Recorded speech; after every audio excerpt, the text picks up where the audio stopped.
I never expected that phone call to change everything. I was sitting in my office on the 14th floor watching quarterly reports, like every other Tuesday morning when my phone showed my mother's number.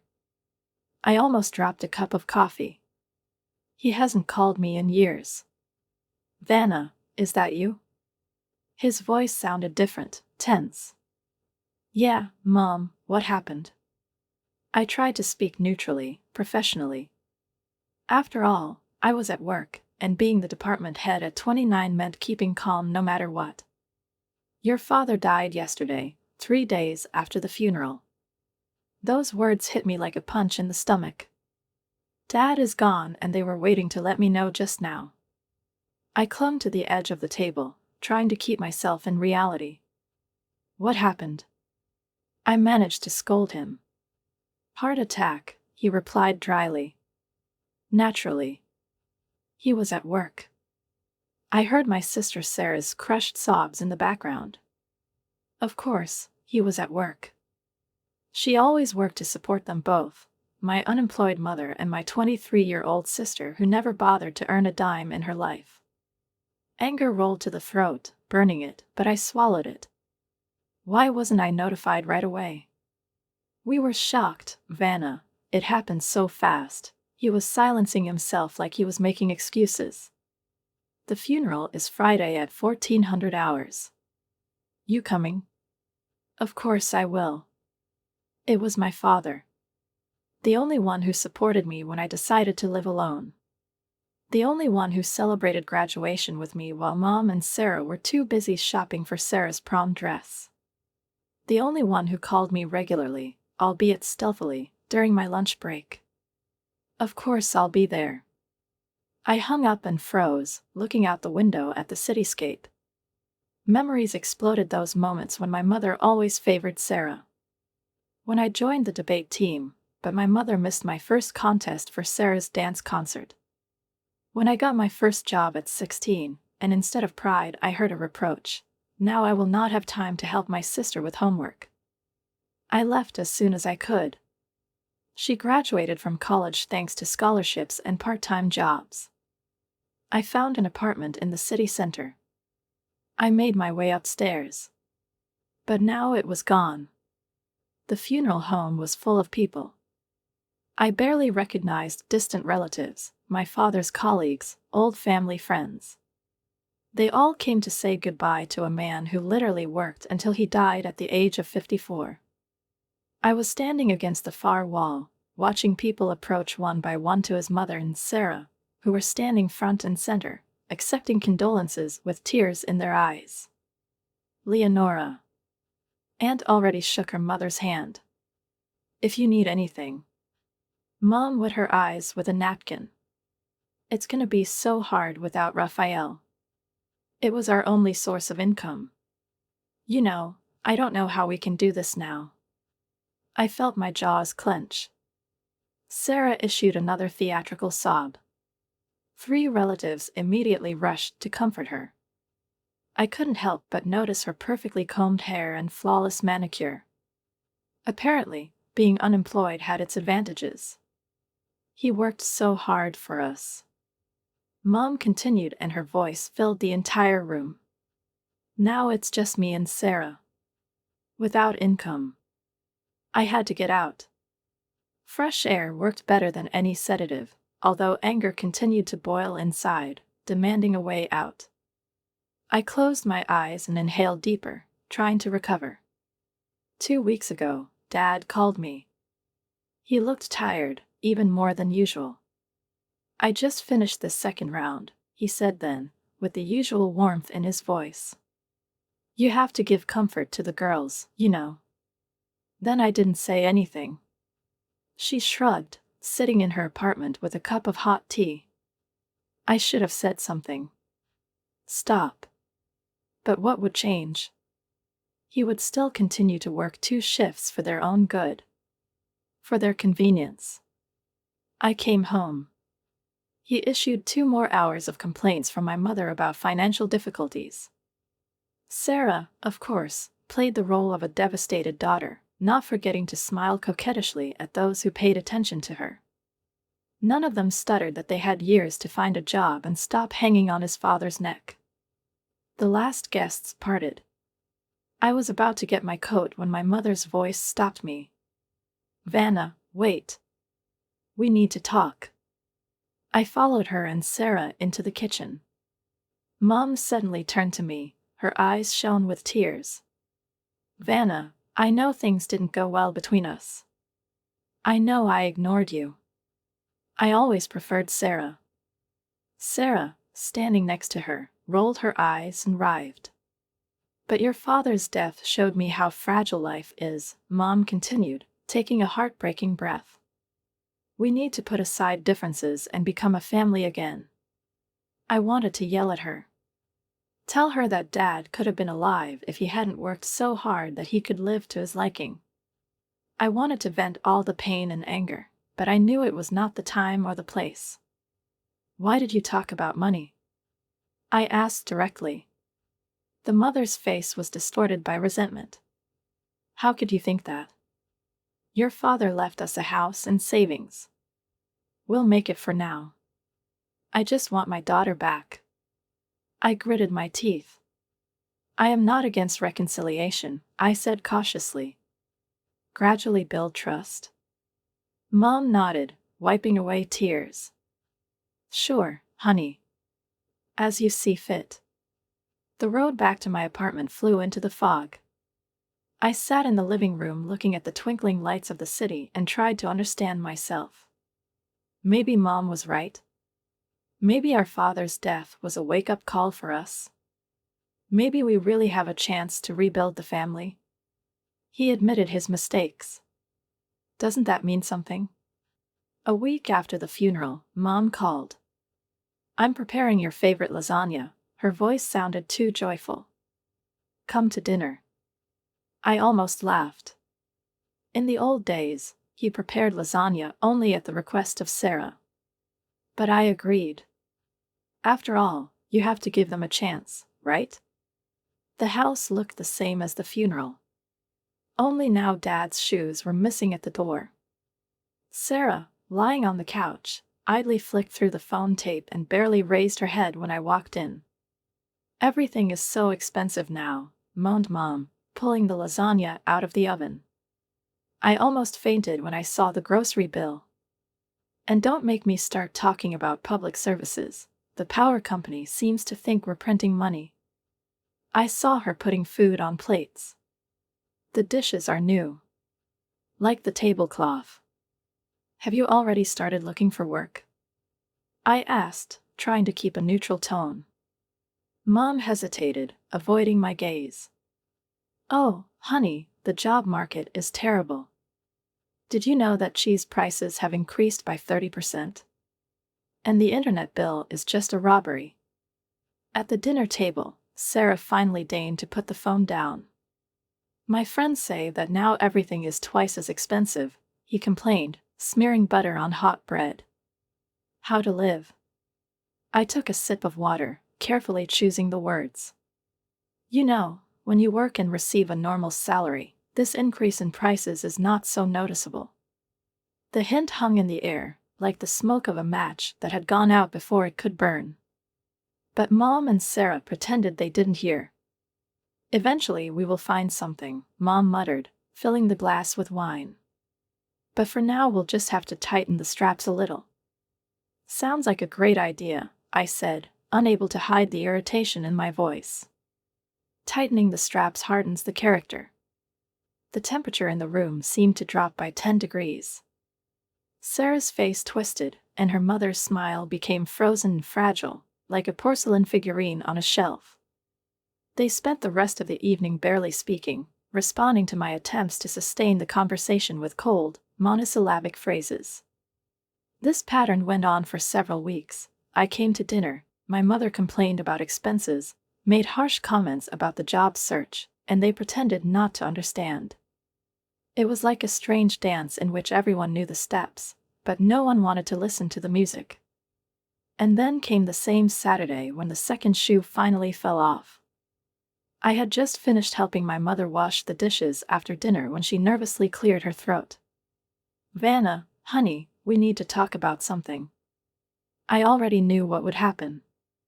Yesterday, the washing machine broke. Water is everywhere, Mom tragically shook her head. And do you know how expensive repairs are these days? There he is. We really need a new one, he continued, as Sarah nodded vigorously at his side. I thought if I could you help us with the money? I looked at them both. Mom, with pleading eyes, Sarah with a waiting expression. Part of me felt sorry for them that they had stayed in this house full of memories of Dad trying to pave their way in life.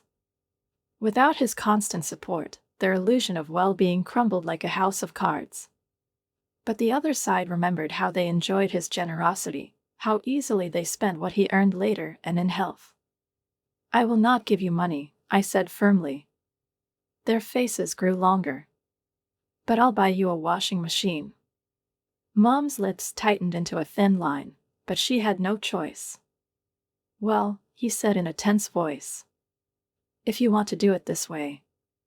I knew it wasn't the answer they were hoping for.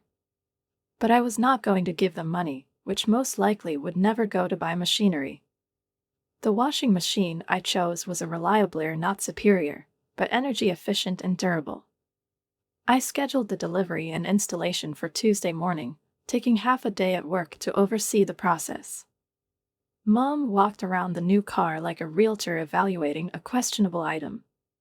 It's cute, he said in a tone that implied that cute was the most pathetic credit possible.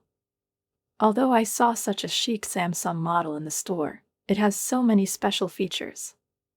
I went into my purse for the keys. When you decide to buy yourself a washing machine, you can choose the most fashionable model you want. Mom suddenly laughed. Oh, I'm just kidding, honey.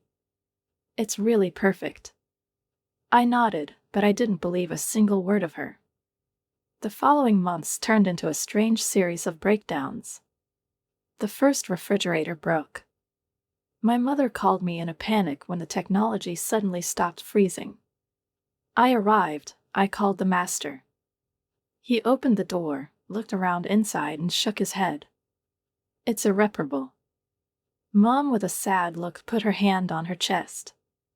We need a new one, he whispered, as if it were the dying man's last wish. I bought a reliable, but not too expensive model again. You know, Vanna, Mom said while we were standing next to the new refrigerator, I saw a model with a built-in ice dispenser in the store. When you buy yourself a refrigerator, you can take whatever you want. He smiled and remained silent again. The next victim of fate was TV. You just off, Sarah lamented, munching on the cookies, when I came to see the next miracle of the breakup. We need a new one, otherwise how will we watch the series? I took a break. Maybe you should read a book. Sarah looked at me as if I suggested that she wash herself with holy water. I refused to buy the TV. You have a laptop. And the phone. I think you can survive. After that, my visits to them became colder. Conversations are shorter. The relationship is more tense. But I didn't want to be their ATM. The dishwasher then flooded the kitchen floor. Sarah called me in a panic, as if she had never heard of the existence of a sponge and a sink. We can't live like this. He moaned into the phone as if it had been a national disaster. So I added the dishwasher to my growing shopping list. Next was the coffee maker. Your father always said that the house needed a good coffee, Mom sighed. Her voice shook a little, skillfully playing on nostalgia. I could not argue with the memory of my father, so every time I went shopping, I brought them a good model. Sometimes I paid the repairman directly. Over time, Mom began to suggest that it would be easier if you just gave her money. But I kept my position. I saw too much repair money from Dad going to buy Sarah. The biggest expense was the living room decor. One evening, Mom sighed as she ran her fingers on the old couch. He reminds me too much of your father. Hal fell asleep here, tired after work. Even the closets, he said, were too painful to look at.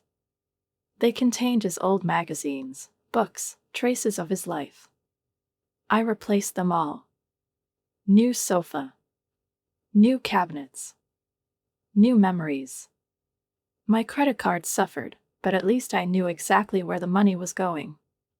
I told myself that I was helping them adjust to life without Dad. That makes their home more comfortable. But late at night I found myself thinking, don't I encourage their addiction? Don't I repeat my father's mistakes? And here is finally a glimmer of hope. During another dinner, Sarah announced the news, literally bouncing on a chair. I got an invitation for an interview. It is an administrative position in. I almost choked on meatloaf. After months of vague promises, this was the first concrete news. Mom was beaming with pride, as if Sarah had already become CEO. It's wonderful, I said, holding back cautious optimism. When is it? Next week, Sarah replied, shifting the peas to the plate. But there's a problem. I stiffened. I need something professional to wear. You know how important the first impression is. Human resources people are totally judged by appearance. I know some great places with good office clothes. Sarah's face squirmed as if I suggested she dig in the trash. Vanna, I'm 23. I think I can shop on my own. I have already found the perfect costume, I just need money to buy it. How much? About $500 should be enough. Mom immediately intervened, collecting a wave of joy. You remember when I helped you with my first dress for the interview, right? They convinced me for almost an hour. Sarah talked about how this job could be her big break. My mother recalled supporting me, hoping it would work for me. I am tired. I wanted to encourage your efforts. Well, he sighed as I pulled out the phone. I'll transfer $500. But I want to see this costume when you buy it. Sarah was almost jumping with happiness. You're the best big sister ever. A week later, while idly scrolling through the Instagram feed, I saw it. Sarah. Definitely not in an office dress. She posed in what looked like a club, soft lighting, neon lights, a cocktail in her hand. She wore a shiny red dress that probably cost exactly $500. I felt the blood boil. I clicked on his profile. More photos. Sarah dances. Sarah takes pictures. Sarah has fun in her interview dress. The next morning I went straight to my mother. Sarah was still in her pajamas, even though it was noon on the clock. On the kitchen table was a half-empty cup of coffee, a packet of painkillers lying around. Judging by her pale face and broken hair, the morning was clearly tougher than usual for her. How was the interview? I asked in a flat voice. He shuddered, looked at me with unexpected vigilance. Oh, well, he muttered, without meeting me with his eyes. Very good. Wonderful, I said, leaning against the door jamb. Can I see the dress you wore? What you bought with my money? Sarah's face turned pale. It is, laundry. I bowed my head, studying his reaction. It's funny, I said as I pulled out the phone, because according to your Instagram, my $500 bought you a very different outfit. Sarah's eyes immediately filled with tears. Are you spying on me? It's not espionage when you put it on the internet yourself. I raised an eyebrow. You lied to me, Sarah. You never had an interview. You're so angry. He sobbed, clutching his fingers in the lock. I needed that dress. All my friends were going to a party and I gave you the money for the interview, Sarah. Oh, stop. He squealed, stomping barefoot on the floor. Don't be so strict with her, Mother's voice rang out. I turned around. He stood at the door, arms crossed over his chest. He's young. She also needs to have fun. This was the last straw. He sighed, clenching his fists to keep me from screaming. I won't buy you any more appliances. I'm not repairing your house anymore. And I definitely will not give you more money for fake interviews. You're alone now. Vanna, Mom began, but I turned around and headed for the exit. Wait. Sarah jumped up. I slammed the door before he could add anything. Many years of resentment boiled over in the chest. They will never change. They will always look for another offer, another excuse, another lie. For 3 weeks I ignored all their calls and messages. Whenever their names were displayed on the phone screen, I felt both angry and relieved. Anger, because of their betrayal. The relief was that I no longer needed to deal with their drama. Then came December. Snow rained over the city, the streets shone with lights, shop windows filled with festive tinsel. I was sitting in my apartment reviewing the annual reports when the doorbell rang. I frowned.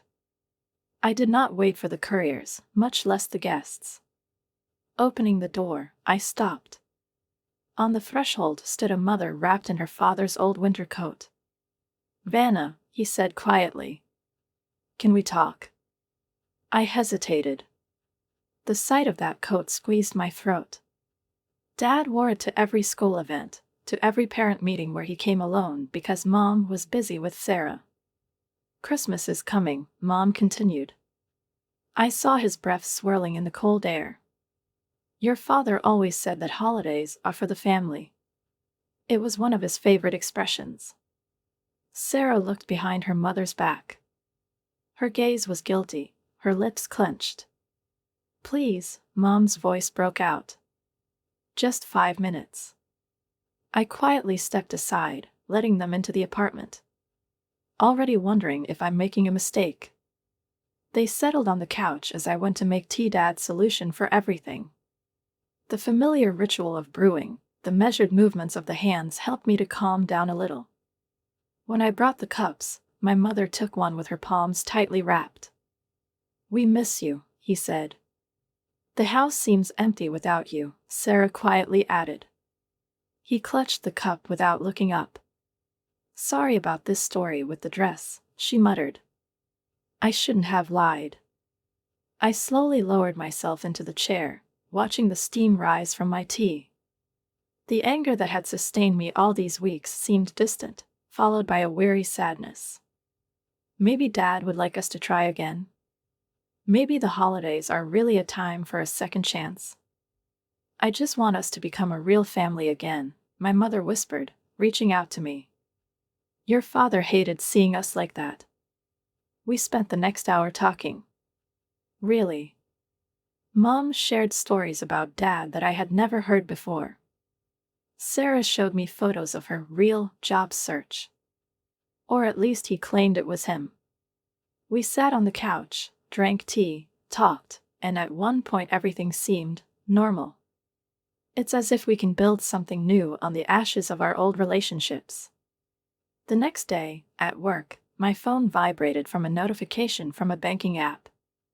Cancellation, $300 Nordstrom. I frowned. Strangely, I didn't buy anything. Before he could realize what he saw, another notification came. Discount, $450, Saks Fifth Avenue. My hand was shaking when I opened the app. Purchase by purchase. Expensive clothing stores. All in the last hour. A guess flashed in my head. I immediately called the bank number. Yes, I need to report fraudulent charges and immediately block my card. The voice was stretched like a dragged rope. After confirming the lock, I took another look at the shopping list. And then I remembered. Yesterday Sarah asked to use my bathroom before leaving. He was rummaging through my bag. I looked at the time. 15:45. There are 2 hours left until the end of the working day. But he could not wait. I packed up, left it to the secretary. I have extraordinary family circumstances. And he headed for the car. I broke into the front door without bothering to knock. His hands trembled with anger. Sarah lay down on the new couch I bought them, surrounded by luxury store packages. He barely looked up from the phone. "Give me back my credit card," I asked. Mom hurried out of the kitchen, wiping her hands with a towel. "Vanna, honey, why are you doing such a scene?" I turned to her with such an expression that she remained silent. "He stole from me, Mom. Yesterday I was rummaging through my bag and took my credit card." Sarah rolled her eyes, then sighed theatrically, lazily climbed into her signature bag, probably bought with my money, and pulled out a card. "Very well. Here's your precious card. I just needed something for the Christmas party, and lately you are so boring and stingy." I tore the paper out of her hands. "Miser. My throat is dry. I bought you all these fucking appliances and furniture. Don't call your sister a thief." Mom got between us, her face turned red. "She just bought some nice clothes for the holidays," she continued, and her voice was now frosty. "If you weren't so selfish with your money, he wouldn't have to take matters into his own hands." I looked at them. Really watched. Mom was standing in front of me, smug and sure that she was right, defending the theft as if it were completely normal. Sarah, surrounded by evidence of her crime, pretended to be a victim of circumstances. They were sitting on the couch I had bought, in front of the TV I had bought, probably going to make coffee later in the coffee pot I had bought. And suddenly something clicked in my head. I took a deep breath and squeezed out a smile. "You know what, Mom? Maybe you're right. Maybe I was too strict. After all, Christmas." Mom stopped. "Why don't we report it here? With all the relatives?" Her face shone. "Oh, honey, that would be great. I'll call everyone right away. We can do it on Christmas Eve like in the old days." I nodded, hiding the cold determination under the heat of the wind. In the following days, I played my part perfectly. When my mother called to discuss vacation plans, I gladly agreed to everything. "Of course, Mom. I'll help you." I even arrived early on December 24th, dressed in my best holiday outfit. When Mom, beaming, announced, "We have to buy something at the last minute," I took out my wallet and gave her a few $100s. "Take everything you need." She and Sarah looked at each other, visibly pleased. I smiled. Soon they will receive their most memorable gift. They practically ran to their car, probably fearing that I would change my mind. I waited for their silhouettes to dissolve around the bend and then pulled out the phone. "Yeah, it's Vanna Teruzzi. Movers can come." I agreed everything in advance. Movers ready to work on Christmas Eve for double the fee. Utility room across town. Even a small truck to move. They arrived in a matter of minutes, clearly excited about holiday bonuses.